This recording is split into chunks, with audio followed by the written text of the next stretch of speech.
UFC returns to BT Sport 3 this weekend with a cracking middleweight main event featuring Marvin Vettori and the one and only Kevin Holland, who I'm delighted to say joins us right now from his hotel in Las Vegas. Just no doubt pretty close to the apex where the action will go down at the weekend. And first of all, Kevin, I've got to ask you, with a 3-week turnaround, did you even get home from Vegas or did you just stick around?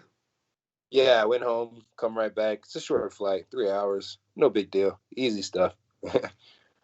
Obviously, you did fight just 3 weeks ago. The million-dollar question is, why the quick turnaround? Why jump at this opportunity? Obviously, we know British fight fans especially, it was Darren Till that fell out of this main event against Vettori. Opportunity knocked. Why did you answer the call? Why did you jump in? I'm the janitor. You know what I mean? When there's a mess, somebody has to clean it up. I'm here to clean it up. You know what I mean? Darren Till got a little boo-boo on him, so therefore he can't pop up on this one. So, you know, the janitor, man, I'm here to clean up and get it back smoking right, you know? So that's why I'm here. You know, it's a rough time, and they need somebody, and I'm that guy. You know, 85 is an easy weight class for me to make, so therefore if you need somebody last second, I'm key to making it last second. That's ideal for me. How much of this, Kevin, is about you wanting to eagerly get back in the win column, or how much was it specifically about Vettori as an opponent that you think you can do this guy without a full camp? I think it's either one. You know, it's like I love to fight, so anytime there's opportunity to fight, I will step in the fight. Vettori, camp, no camp. I've been training my whole life. You know, I've been training since I was 16 years old. Self-defense. So when I go in there, he's a very aggressive guy. He'll come forward. I'll defend myself. I usually do best when I'm defending myself. So it'll be a good fight. How did it come about? Did you contact the UFC? Was this a social media driven thing, or how far were you down the list? Were you the first person they called?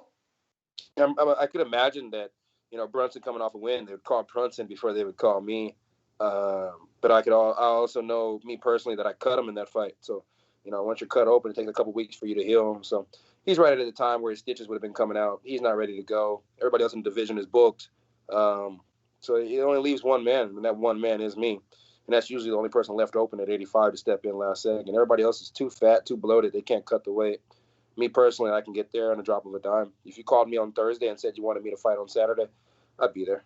Listen, man, come on. 2020, it was your year at BT Sport. We voted you as Fighter of the Year. 5 wins, 5 incredible performances, 4 knockouts, an absolute lost count of the highlight reel, trash talk moments. You owned it. You absolutely owned 2020.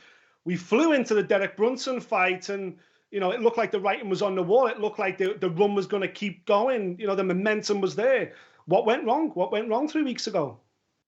I'm not one to come up with excuses. So whatever happened on the night, it happened on the night. Props to Derek Brunson. He went out there and fought a good fight, got the job done. You take nothing away from that man. Props to that man. On the next one, I won't let him lay on top. I'll be on top. It's something about that. Just can't let a man stay on top of you. Props to Derek Brunson. He did a good job. Not one for excuses ever. Is there a fear here that in coming off a defeat of that manner just a couple of weeks later, that there's almost a blueprint for Marvin Vettori to follow?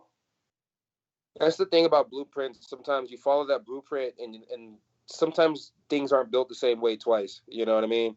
And it's like if I build a building on the left and then I go try and build that building on the right-hand side, the same exact way I built it on the left-hand side, it's going to be backwards.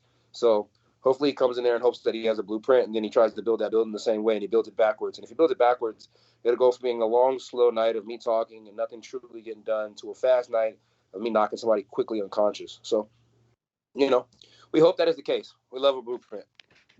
Blueprints are great. They don't always go the same way. You got to know how to change the blueprint up a little bit. Part of my step pops being a master electrician. I understand blueprints.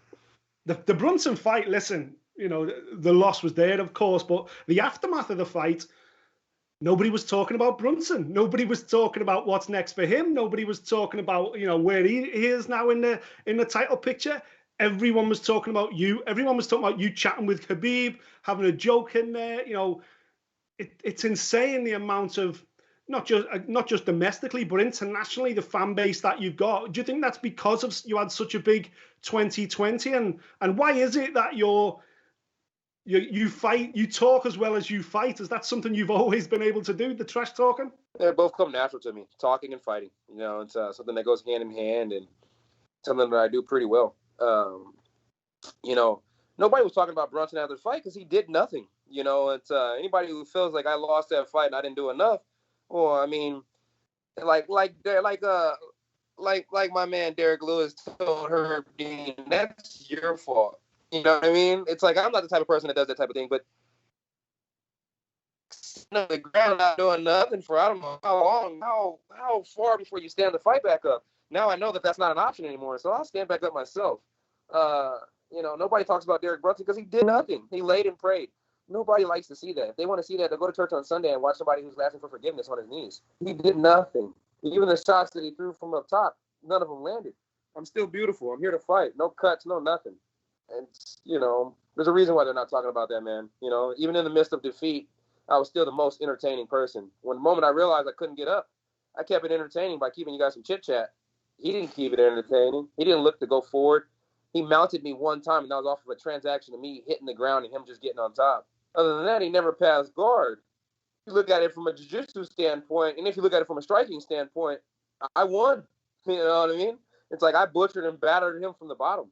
You know what I mean? It was a good sparring session. Of course, nobody's talking about our sparring session because the sparring session wasn't that great. It was a good sparring session for me to see how well I defend on bottom. For him, it's like, don't ask for a title shot. Don't ask for anything. Ask for an extra check to retire so we don't have to see your boring-ass fight again.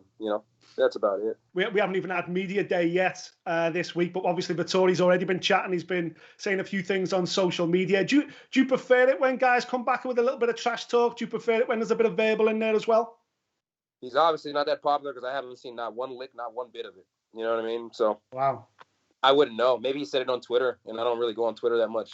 So it's like I don't really I don't know what he said. I don't know what he's done. You know what I mean? It's like last time we seen each other face to face, he was screaming, "You guys are gonna jump me! You guys are gonna jump me!"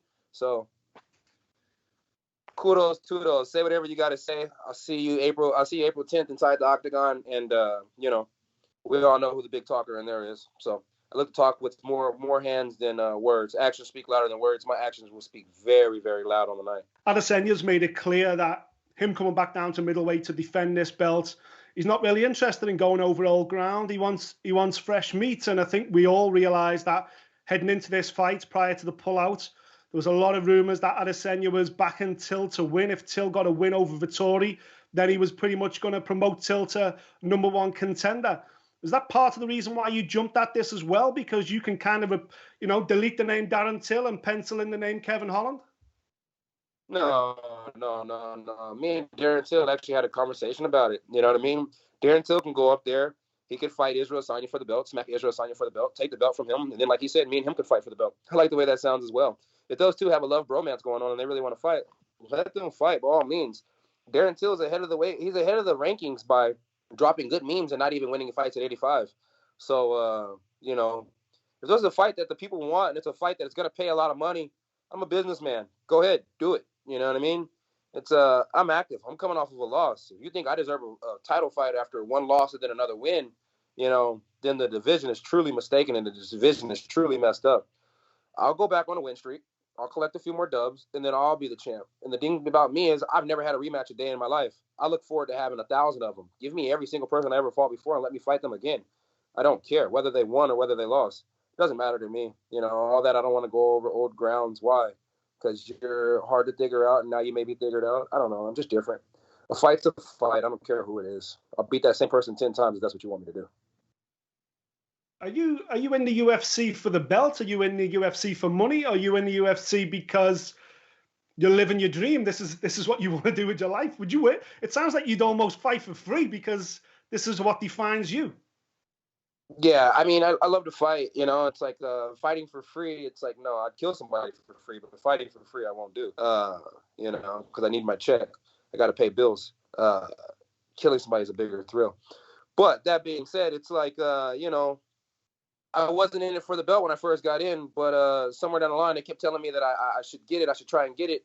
And then somewhere down the line, they told me I couldn't get it. So now I want it. I like the things that you tell me I can't get. So when the time comes, we'll get it. Rush into it? No. Get it when I deserve it? Most definitely. One thing I love about Michael Bisping's story is He got it at the end. He got it after all that hard work, all that diligence, all that work that he put in, and then he finally got it at the end. And I can respect that a lot because he went out there, he paved his way, he worked hard, didn't take easy fights, took every fight that he could take, and then when it was over and done, and said he was the champ. He even beat Anderson Silva, the real champ. He did everything that he had to do to become the champ. And me, honestly, I can give a lot of props to a man who can do something like that. So I'm willing to take the long road. I'm willing to take the hard road. We will get there. We will get there. But I'm not looking for it to be easy. I'm not looking to come off a loss and then get a win and then go out there and fight the champ. No. The champ wants to fight me. We can fight. You know where my gym is. You know what I mean? 6913 Cambui Boulevard. You really want to fight me? Pull up and fight me. You know what I mean? It's not a problem. But I'll get the belt when the belt comes. I'll get the belt when it's time. I won't rush it. I won't force it. I fight because I simply like knocking people out and putting people in horrible situations on national television. To me, that is amazing. My father is incarcerated for murder. You know what I mean? I am my father's child. He did it in private. I do it in public. I'm public assassination. He did private assassinations. I thrive off these public assassinations. I thrive off putting people on their back and then smacking their head into the canvas on public TV. I love it. The check is awesome. But, boy, I love the violence.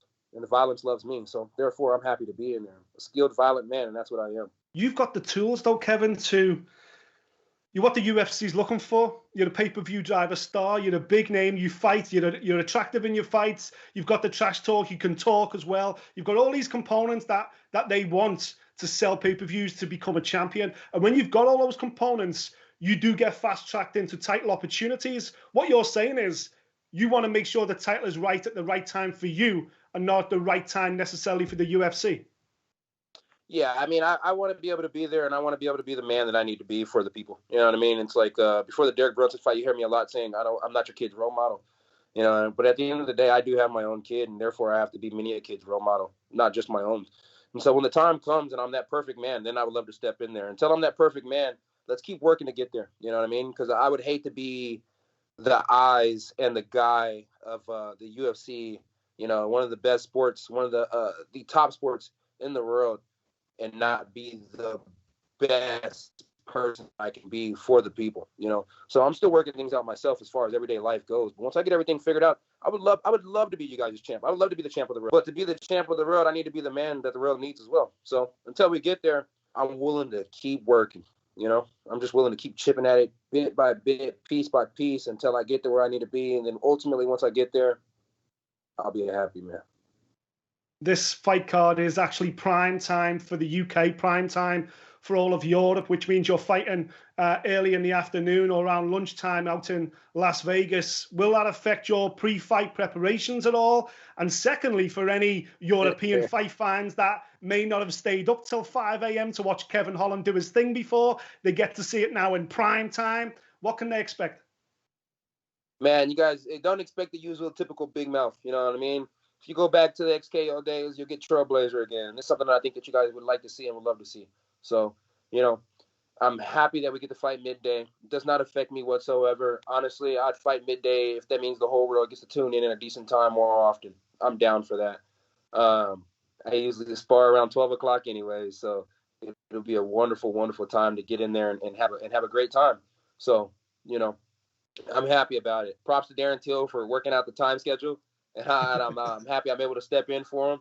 Get well soon, Darren Till. Tell your fans to tune in and go get that belt. So after you get the belt, me and you can go ahead and have a good scrap at it. I look forward to becoming that better man just for all of you guys.